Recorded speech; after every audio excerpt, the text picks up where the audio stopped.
আসসালামু আলাইকুম রহমতুল্লাহ। কেমন আছো তোমরা? আশা করি অনেক ভালো আছো। আমিও মন আল্লাহ পাকের রহমতে অনেক ভালো আছি, আলহামদুলিল্লাহ।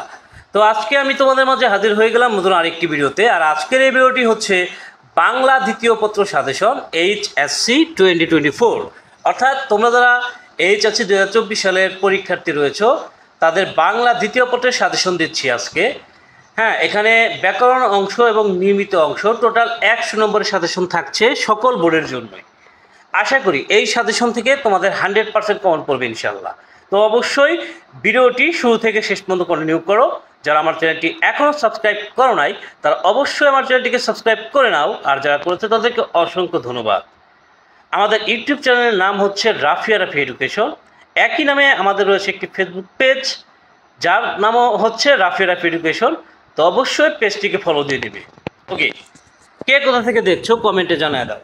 ওকে, তো প্রথমে দেখো সাজেশনের ব্যাকরণ অংশে চলে যাচ্ছি। ব্যাকরণ অংশে রয়েছে 30 নম্বর। ব্যাকরণ অংশে 30 নম্বর। আমি অলরেডি ব্যাকরণ এই 30 নম্বর উপরে তোমাদের ক্লাস নিয়ে ফেলেছি। তো এই ক্লাসের লিঙ্ক পাবে এই যে আজকের এই ভিডিওটা, এই ভিডিওর ফার্স্ট কমেন্টে এই ক্লাসের লিঙ্ক পাবা। তাতে তোমার ব্যাকরণ অংশের সমস্যার সমাধান হয়ে যাবে। অনুরূপভাবে নির্মিত অংশেও কিন্তু ভিডিও করা হয়েছে। ঠিক আছে, তুমি কিভাবে নির্মিতিগুলো লিখবে, রাইটিংগুলো তুমি কিভাবে লিখবে সেটার জন্য ভিডিও করা হয়েছে। সেইটারও লিঙ্ক ফার্স্ট কমেন্টে দেওয়া থাকবে, ওখান থেকে ইচ্ছা করে দেখে নিতে পারো। ঠিক আছে, ওকে। আচ্ছা, এখন দেখো যে ব্যাকরণ অংশের 1 নাম্বার যে কোশ্চেনটা আছে, এই 1 নাম্বার কোশ্চেনের 2টা করে অপশন থাকবে। একটা হচ্ছে ক, উচ্চারণের নিয়ম। তার মানে উচ্চারণের নিয়ম লিখতে হবে, এ ধ্বনি আ ধ্বনি এগুলোর নিয়ম লিখতে হবে। তো এটা তোমাদের কাছে অনেকটাই খুব কঠিন হতে পারে। তো সেক্ষেত্রে যেহেতু বিকল্প বিষয় আছে, তুমি খ নাম্বারটা অ্যান্সার করবে। হ্যাঁ, খ নাম্বার থাকবে শুদ্ধ উচ্চারণ। এখানে 8টি শব্দ দেওয়া থাকবে, যে কোনো 5টির শুদ্ধ উচ্চারণ তোমাকে লিখতে হবে। ঠিক আছে, তো তুমি অবশ্যই খ নাম্বারটার অ্যান্সার করবা, ক নাম্বারটা তুমি অ্যান্সার করবা না। ঠিক আছে, কারণ ক নাম্বার অ্যান্সার করতে গেলে তোমার কয়েকটা উচ্চারণের নিয়ম শিখতে হবে। আচ্ছা, এরপর আসি যে 2 নাম্বার কোশ্চেনের কতে আসবে কি, বাংলা বানানের নিয়ম অথবা আধুনিক প্রমিত বাংলা বানানের নিয়ম। এখানে 5টি নিয়ম লিখতে হবে। এখানে তুমি 5টা নিয়ম লিখতে হবে। তো এটা সহজ আছে, তুমি এটাও অ্যান্সার করতে পারো। অথবা খ নাম্বারে যেটা আছে বাংলা শুদ্ধ বানান, 8টি হতে যে কোনো 5টি, এখানে 8টি শব্দ দেওয়া থাকবে, যে কোনো 5টার শুদ্ধ বানান শুদ্ধ করে তোমাকে লিখতে হবে। ঠিক আছে, তো এখানে আমি বলবো তোমার যেটা ভালো লাগে, ক নাম্বার খ নাম্বার যে কোনো একটা অ্যান্সার করলে হবে। তবে খ নাম্বারটা অ্যান্সার করলে নাম্বারটা তুমি বেশি পাবা, আর ক নাম্বারটা অ্যান্সার করলে হয়তো 5-এর মধ্যে 5 দেবে না, 5-এর মধ্যে 4, 4.5 দিবে। এজন্য সেই দিক থেকে বিবেচনা করলে তাহলে খ নাম্বারটা অ্যান্সার করাই ভালো। এরপর দেখো 3 নাম্বার কোশ্চেন আছে যে ব্যাকরণিক শব্দ শ্রেণীর শ্রেণীবিভাগ আলোচনা। এখানে বিশেষ্য, সর্বনাম, বিশেষণ, ক্রিয়া, ক্রিয়া বিশেষণ, অনুসর্গ, আবেগ, যোজক, হ্যাঁ, এইগুলার কি করতে হবে, এইগুলোর শ্রেণীবিভাগ আসবে। তো এই শ্রেণীবিভাগগুলো এই মুহূর্তে পড়া অনেকটা জটিল, কারণ এখানে 8টা প্রকার আছে। এই 8টা প্রকারের শ্রেণীবিভাগ মনে রাখা অনেক কঠিন। তো এটা তুমি বাদ দিয়ে দাও, এটা বাদ দিয়ে খ নাম্বারটা ব্যাকরণিক শব্দ শ্রেণী নির্ণয়, এটা করো। এটা 8টা থেকে 5টা তোমার অ্যান্সার করতে হবে। ঠিক আছে, ওকে। আচ্ছা, তো এইগুলার উত্তর কিন্তু এই যে ফার্স্ট কমেন্টে যে লিঙ্ক বললাম সেই লিঙ্কের মধ্যে দেওয়া আছে। আচ্ছা, এরপরে 4 নাম্বার কোশ্চেন। 4 নাম্বার কোশ্চেনে আসবে উপসর্গ কাকে বলে, উপসর্গ কত প্রকার ও কি কি। আর এটা আসবে না, নাহলে আসবে উপসর্গের অর্থবাচকতা নেই কিন্তু অর্থদ্যোতকতা আছে, আলোচনা করো। হ্যাঁ, তো এইটা তোমার জন্য সহজ হবে। হ্যাঁ, তুমি এইটা অ্যান্সার করবা, কারণ অনেকের কাছে ব্যাস বাক্য সহ সমাস কিন্তু অনেকের কাছেই কঠিন। তো সেই ক্ষেত্রে এখানে 8টা হতে যে কোনো 5টা তোমার অ্যান্সার করতে হবে। ঠিক আছে, তো এটা যাদের কাছে কঠিন তাদের একটু কষ্ট হলেই এই কোশ্চেনটার উত্তর তোমরা করে নিবা। উপসর্গ কাকে বলে, উপসর্গ কত প্রকার ও কি কি, অথবা উপসর্গের অর্থবাচকতা নেই কিন্তু অর্থদ্যোতকতা আছে, আলোচনা করো। ঠিক আছে, অনেকের কাছে সমাস যাদের কাছে কঠিন, হ্যাঁ, তাদের জন্য বলবো তুমি সমাসটা না পড়ে তুমি যে এই কোশ্চেনটা পড়ো। ঠিক আছে, এরপরে আসি 5 নাম্বার। 5-এর মধ্যে আছে যে বাক্য কাকে বলে, গঠনের দিক থেকে বা অর্থের দিক থেকে বাক্য কত প্রকার ও কি কি, আলোচনা করো। একটি সার্থক বাক্যের কি কি গুণ বা যোগ্যতা বা শর্ত রয়েছে, আলোচনা করো। তুমি এই এইটা না পড়ে তোমার পড়া উচিত বাক্য পরিবর্তন। 6 নম্বর অপশনটা তোমার পড়া উচিত। বাক্য পরিবর্তন 8টা আসবে, 8টা থেকে 5টা করতে হবে। এখানে যদি ব্র্যাকেটে লেখা থাকে অস্তিবাচক, তাই তোমাকে অস্তিবাচক করতে হবে। যদি নেতিবাচক লেখা থাকে নেতিবাচক করতে হবে। প্রশ্নবোধক লেখা থাকলে প্রশ্নবোধকে রূপান্তরিত করতে হবে। নির্দেশক থাকলে নির্দেশক করতে হবে। অনুজ্ঞা থাকলে অনুজ্ঞা করতে হবে। বিস্ময়বোধক থাকলে বিস্ময়বোধক করবা। সরল, জটিল, যোগ এগুলো থাকলে এগুলো পরিবর্তন করতে হবে আর কি। ঠিক আছে, ব্র্যাকেটে দেওয়া থাকবে, ব্র্যাকেটে যেটা দেওয়া থাকবে সেটা পরিবর্তন করতে হবে। আচ্ছা, এইটা অ্যান্সার করা ভালো। এটা খুব সহজে কিভাবে অ্যান্সার করতে পারবা সেটার টেকনিকগুলো কিন্তু দেওয়া আছে ফার্স্ট কমেন্টের লিঙ্কে। এরপর আসি 6 নাম্বার। 6 নাম্বার হচ্ছে বাক্য শুদ্ধিকরণ। তুমি অবশ্যই এইটা অ্যান্সার করবা। 8টা থেকে 5টা আসবে বাক্য শুদ্ধিকরণ, 8টা থেকে 5টা আসবে। তুমি যে 5টা পারবা সেই 5টা অ্যান্সার করবা। অনুচ্ছেদ থেকে অপপ্রয়োগ শুদ্ধিকরণ, এটা না করে তুমি 6-এর ক নাম্বারটা অ্যান্সার করবে। ঠিক আছে, এই হচ্ছে ব্যাকরণ অংশের সাজেশন দিলাম। এবার চলে আসি নির্মিতি অংশ, যেখানে রয়েছে 70 নম্বর। এখানে 7 নাম্বার কোশ্চেনে আসবে, কতে আসবে যে কোনো 10টি শব্দের বাংলা পারিভাষিক রূপ লেখো। যে কোনো 10টি শব্দের বাংলা পারিভাষিক রূপ লেখো। তুমি অবশ্যই 7-এর ক অ্যান্সার করবা। তো কমেন্টে, ফার্স্ট কমেন্টে আর কি, যেই লিঙ্কটা দিছি, হ্যাঁ, নির্মিতি অংশে, সেই নির্মিত অংশে আমি পারিভাষিক শব্দ মাত্র 50টা, হ্যাঁ, তোমাদের জন্য ওই নির্মিত অংশের ওই ভিডিওর মধ্যে দেওয়া আছে, যে এই 50টা পড়লে তোমার এখান থেকে 10টা কমন করবে। এখানে 15টি পারিভাষিক শব্দ, মানে 15টি ইংরেজি শব্দ দেওয়া থাকবে। এই ইংরেজি শব্দ থেকে যে কোনো 10টা তোমার উত্তর করতে হবে। তোমার এটা অ্যান্সার করাই বেস্ট হবে। খতে রয়েছে অনুবাদ। অনুবাদ অ্যান্সার করতে গেলে, অনুবাদ যদি তোমার মোটামুটি ভালো হয়, তারপরে এখানে তোমার ফুল মার্কস হিসেবে 10 আসবে না। কিন্তু এখানে যে পারিভাষিক শব্দ 10টা, এই 10টা যদি তুমি সঠিকভাবে বানান শুদ্ধ করে লিখতে পারো, তাহলে 10-এর মধ্যে তুমি 10 পাবা। কিন্তু অনুবাদ মোটামুটি ভালো হলেও 10-এর মধ্যে 10 আসবে না। তাহলে সেই ক্ষেত্রে আমি বলবো যে তুমি 7-এর ক নাম্বারটা অ্যান্সার করবা। ঠিক আছে, অনুবাদ না অ্যান্সার করে তুমি 7-এর কটাই অ্যান্সার করবা। 8-এর কতে আসবে দিনলিপি। দিনলিপি লেখার নিয়ম, হ্যাঁ, আমি অলরেডি ভিডিওর মধ্যে আলোচনা করে দিয়েছি, সেটা তুমি দেখে নিতে পারো। ঠিক আছে, হ্যাঁ, যেমন এখানে দিনলিপির মধ্যে কি থাকবে, যে আন্তর্জাতিক মাতৃভাষা দিবসে তোমার অনুভূতি, এটা আসতে পারে। ঠিক আছে, এরপরে ঐতিহাসিক স্থান ভ্রমণ, এর উপর দিনলিপি। তারপর তোমার কলেজে বসন্ত বরণ উৎসব, এর উপর দিনলিপি। নববর্ষ উদযাপনের উপর দিনলিপি। পদ্মা সেতু দর্শন অনুভূতি, দিনলিপি। অমর 21-এ বইমেলা, দিনলিপি। আচ্ছা, এইগুলো হচ্ছে দিনলিপির জন্য সাজেশন। আশা করি এইখান থেকে তোমাদের 100% কমন পড়ে যাবে, তুমি যেই বলেরই হও না কেন। এর বিকল্প হিসেবে আছে প্রতিবেদন। প্রতিবেদন 2 ধরনের হয়। একটা হচ্ছে সাধারণত 3 ধরনের, তবে তোমাদের জন্য আসলে পরীক্ষায় 2 ধরনের আসে। একটা হচ্ছে সংবাদপত্র প্রতিবেদন, আর একটা হচ্ছে প্রাতিষ্ঠানিক প্রতিবেদন। তো প্রতিবেদনের জন্য তুমি পড়তে পারো শীতার্ত মানুষের দুঃসহ জীবন, তোমার এলাকার গ্রন্থাগারের অবস্থা, নিত্য প্রয়োজনীয় দ্রব্যমূল্য বৃদ্ধি, সড়ক দুর্ঘটনা ও প্রতিকার, তোমার কলেজে বার্ষিক ক্রীড়া প্রতিযোগিতা। এইগুলা হচ্ছে প্রতিবেদন। তো প্রতিবেদন হয় প্রাতিষ্ঠানিক প্রতিবেদন আসবে, অথবা সংবাদপত্র প্রতিবেদন আসবে।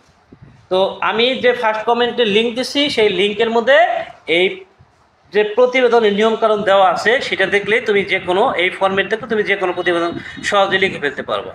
হ্যাঁ, দিনলিপি অথবা অথবা প্রতিবেদন যে কোনো একটি পড়বা, যেটা তোমার কাছে বেশি ভালো লাগে সেটা পড়বা। তবে প্রতিবেদনটা লিখলে, হ্যাঁ, তোমার একটু ভালো মার্কস চলে আসবে। ঠিক আছে, এরপরে এসে 9-এর কতে আছে ইমেইল। ইমেইল লেখা বা বৈদ্যুতিন চিঠি যেটাকে বলা হয়। তো ইমেইলের জন্য আমি বলবো যে ভূমিকম্পকালীন করণীয় বিষয়ে বন্ধুর কাছে ইমেইল। এরপরে নববর্ষের শুভেচ্ছা জানিয়ে বন্ধুর কাছে ইমেইল।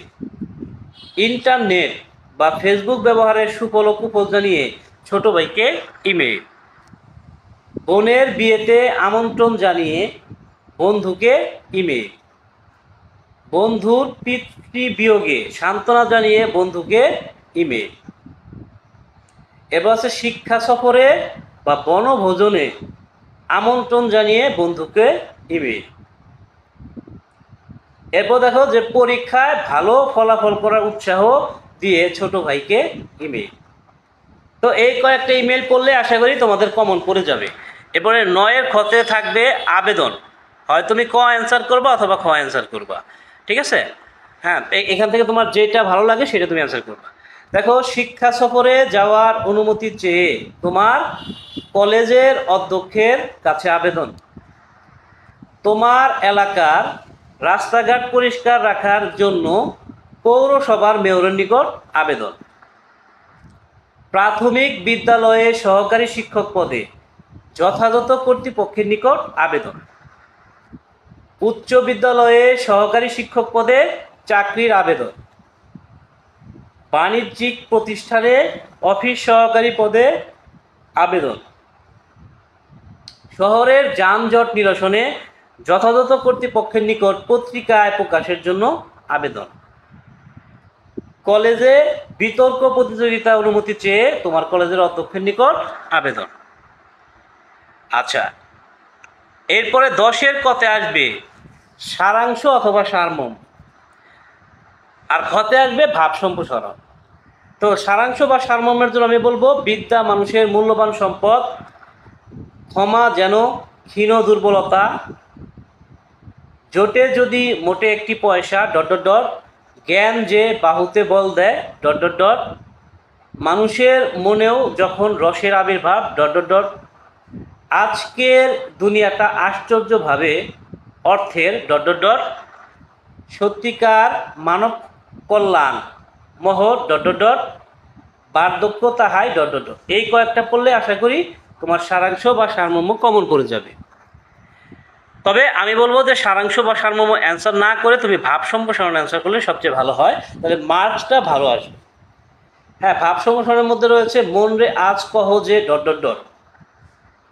প্রকৃতির ওপর আধিপত্য নয় ... গতি যার নিজ সহ নিজ সে দুর্মতি, কালো আর ধলো বাহিরে কেবল ... স্বদেশের উপকারে নাই যার মন, কে বলে মানুষ তারে পশু সেই জন, সুশিক্ষিত লোক মাত্রই স্বশিক্ষিত, পথ পথিকের সৃষ্টি করে না।